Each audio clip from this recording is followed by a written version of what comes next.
On the edge of a small mountain town in Colorado, there was a cabin so old that the woods seemed to remember the footsteps of everyone who had ever walked through its door.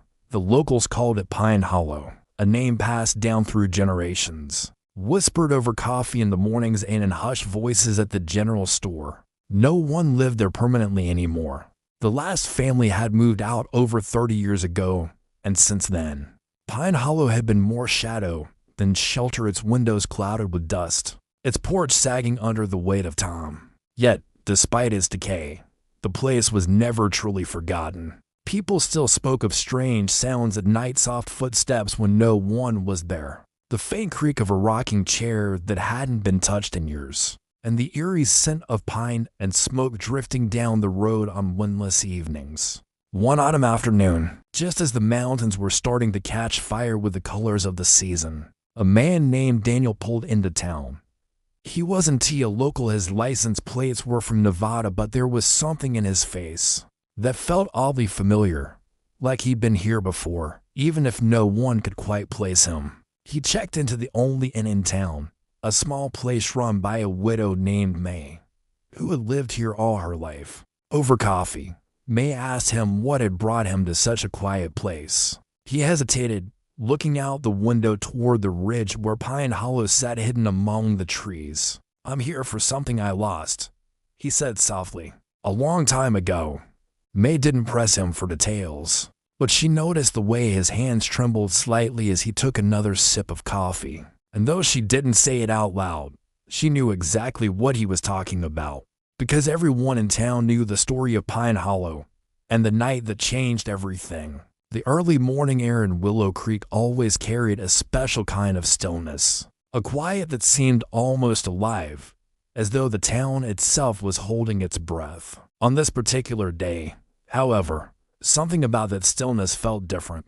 Clara had been up before dawn, sipping her coffee on the porch, when she noticed an unusual light flickering near the tree line at the edge of town. At first, she thought it might be a reflection from a passing car. But no engine roared, no tires crunched over gravel. Instead, the glow pulsed softly, like the steady rhythm of a heartbeat. Her neighbor, Frank, a retired firefighter with a habit of knowing everyone's business, strolled over, holding his own steaming mug. "You seeing that too?" he asked, his voice low. Clara nodded, eyes still fixed on the glow. "Could be kids fooling around with lanterns," Frank suggested. But there was hesitation in his tone.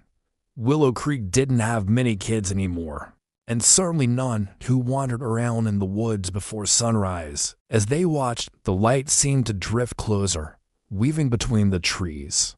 Every so often, it would vanish behind a trunk, only to reappear again brighter, sharper, as though it was seeking something or someone. By the time the first streaks of daylight brushed the sky, the glow had disappeared completely, but the sense of unease it left behind lingered.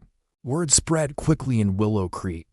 At the small diner on Main Street, folks whispered over their pancakes and coffee. Some claimed they'd seen strange lights in the woods before, usually during the change of seasons. Others dismissed it as swamp gas or a trick of the morning mist. But there was a quiet undercurrent and unspoken agreement that something about this wasn't ordinary. For Clara, it stirred a memory she couldn't quite place, something from long ago, a story her grandmother used to tell about watchers in the woods, who appeared when the balance of the land was about to change. Back then, she thought it was just folklore, one of those eerie tales meant to keep kids from wandering too far. Now, standing on her porch, she wasn't so sure. That afternoon, Daniel set out toward the ridge where Pine Hollow stood. The old dirt road was rough, overgrown in places, and the scent of pine and damp earth filled the air. With each step, memories flickered at the edges of his mind, fragmented images of laughter, voices, and a face he couldn't quite place. As he reached the clearing, the cabin came into view. Time had not been kind. The porch sagged heavily, and many of the wooden boards were warped or missing altogether. Yet, there was something about the place that felt alive, as if it was waiting for him. Daniel stepped inside cautiously. Dust motes floated in the beams of sunlight piercing the broken windows. Old furniture lay scattered, covered in faded sheets. On the far wall hung a portrait, faded, but still striking, a woman with kind eyes and a gentle smile. His heart tightened. That face was familiar. Suddenly, the air grew colder, and Daniel felt a presence behind him. He turned slowly, but saw no one. The silence was thick, pressing. Then, soft footsteps echoed from the floor above. Gathering his courage, Daniel climbed the creaking stairs to the second floor. There, in a small room overlooking the forest, stood a figure, a woman, translucent and shimmering like a wisp of smoke. Her eyes met his, wide with a mix of longing and sorrow. Who are you?" Daniel whispered. "I am the keeper of this place," she said, her voice like the rustling leaves outside. Bound by a past I cannot forget, Daniel realized then that Pine Hollow held more than memories. It held a story waiting to be told, a mystery tied to the very soul of this forgotten cabin. The woman's gaze was steady but filled with an ancient sadness. Daniel felt a mix of fear and compassion swell inside him. "I don't understand," he said slowly. "Why are you here? Why haven't you moved on?" She sighed, a sound like the wind through the pine needles. "Long ago, I made a choice, a promise to someone I loved, but that promise came with a price. I am tethered to this place until it is fulfilled." Daniel's mind raced. What promise? Who did you love? Her eyes flickered with a memory. A man, many years ago. A night of fire and loss that changed everything. My soul cannot find peace until the truth is known. Daniel swallowed hard. The story felt personal, yet distant, like a forgotten song waiting to be heard again. He took a step closer. "Maybe I can help." The woman nodded slowly, a faint hope shining through her sorrow. "If you stay, listen, and learn, the path may reveal itself." Outside, the sun dipped lower behind the mountains, casting long shadows over the cabin. Inside, a quiet understanding began to grow between two souls, one living, one bound by time, both searching for release. That evening, as twilight deepened, Daniel sat by the fireplace in Pine Hollow. The flames flickered softly, casting dancing shadows on the walls. The air was thick with stories waiting to be told. The woman's voice, gentle and steady, began to weave the tale. She spoke of a time when the town was young, when the forest was thick and the nights were darker than any he had known. Her name was Eleanor, and she was the daughter of one of the first settlers. She had fallen deeply in love with a man named Samuel, a kind soul who dreamed of building a life together in the wilderness. But the world had other plans. One fateful night, a fire swept through the forest ablaze, born from carelessness and cruelty. Homes were lost, lives shattered, Samuel disappeared in the chaos, and Eleanor was left with a heart full of unanswered questions and a promise she could not break. "I vowed to find him," Eleanor said, her voice trembling, "to bring him home, or at least to bring the truth back to those who loved him." Daniel listened intently, feeling the weight of her pain, as if it were his own.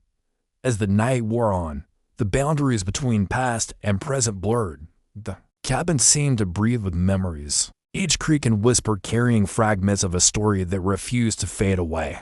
For Daniel, the journey had just begun, not only to uncover the truth but to confront the shadows within himself. The next morning, Daniel woke to the sound of birdsong filtering through broken window panes. The weight of Eleanor's story lingered in his mind like a quiet melody, inviting him to listen closer. He stepped outside and breathed in the crisp mountain air. The forest around Pine Hollow was alive with early autumn colors, golden leaves drifting lazily to the ground, the scent of pine mingling with earth and moss. As Daniel wandered down the overgrown path behind the cabin, his eyes caught on something half buried beneath a blanket of fallen leaves. A rusted metal locket, its clasp worn but still intact.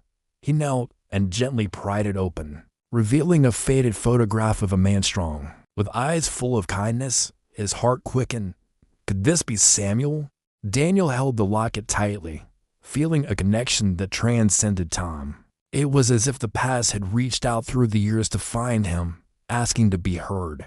With renewed purpose, Daniel made his way back to the cabin. He was no longer a stranger drawn by curiosity. He was part of the story now, a thread woven into the tapestry of lives and losses that shaped Pine Hollow. And somewhere, deep in the forest, the wind whispered a promise that some mysteries, when met with courage and heart, can finally be set free. Days passed slowly at Pine Hollow, each one marked by quiet moments of reflection and discovery. Daniel found himself drawn deeper into the forest and its secrets, guided by the stories Eleanor shared and the artifacts he uncovered. One afternoon, as the sun cast long shadows through the trees, Daniel came across a clearing where wildflowers grew in abundance, a place that felt untouched by time. There, beneath a twisted old pine, he found a weathered journal half buried in the soil. The pages were brittle but legible, filled with delicate handwriting that told of hopes, fears, and the harsh realities of frontier life. It was Eleanor's journal, a first-hand account of the days leading up to the fire and the heartbreak that followed. Reading her words, Daniel felt a profound connection not just to Eleanor, but to the resilience and vulnerability that define the human spirit. He understood now that Pine Hollow was more than a forgotten cabin. It was a testament to endurance, love, and the enduring search for truth. That night, as the stars blanketed the sky, Daniel sat by the fire and whispered a promise to honor Eleanor's story and to help her find the peace she deserved. The days grew shorter, and the crisp autumn air deepened into early winter's chill. Daniel found himself moving with a calm he hadn't known before, each moment infused with purpose and presence.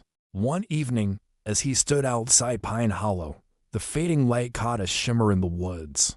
The soft glow that had appeared months ago now seemed less mysterious, more like a beacon and invitation. Eleanor's voice echoed gently in his mind, reminding him that some truths reveal themselves only when we are ready to receive them. Determined, Daniel prepared to explore beyond the familiar paths. Stepping deeper into the forest heart, with every step, he sensed the story's pulse growing stronger, as if the land itself was awakening, waiting for the final pieces to come together. He knew this journey wasn't just about uncovering history. It was about embracing the present with open eyes and a willing heart. As Daniel ventured deeper into the forest, the canopy thickened, filtering the fading light into soft, green shadows. Every sound, the rustle of leaves, a distant bird call seemed amplified, alive with meaning.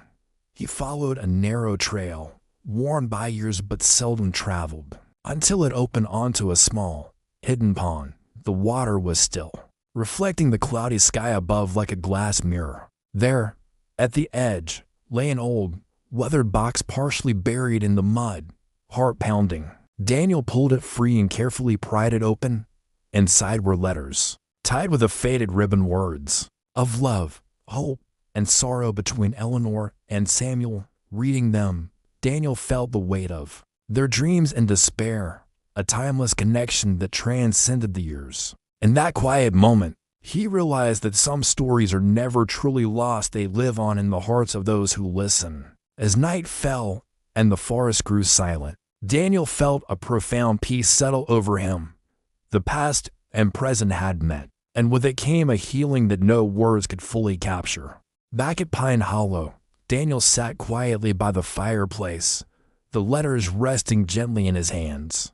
The story of Eleanor and Samuel had unfolded like a delicate thread, weaving the past into the present with grace and sorrow. He realized that the true journey was not just about uncovering forgotten history, but about understanding the power of presence, love, and forgiveness. Eleanor's spirit, once restless and bound by unanswered questions, now seemed to glow softly in the corners of the cabin. Freed by the act of remembering and honoring her truth, Daniel knew that her story and his own journey were part of something larger, a reminder that healing comes not from running away, but from embracing life fully, with open eyes and an open heart. As the fire crackled and the night deepened, Daniel felt a quiet gratitude for the chance to witness a story lost to time, and for the light that comes when we truly see and listen in the stillness. He understood, sometimes, the greatest act of courage is simply to be present. And with that, the cabin, once a silent keeper of sorrow, became a place of peace, a home where past and present meet in gentle harmony.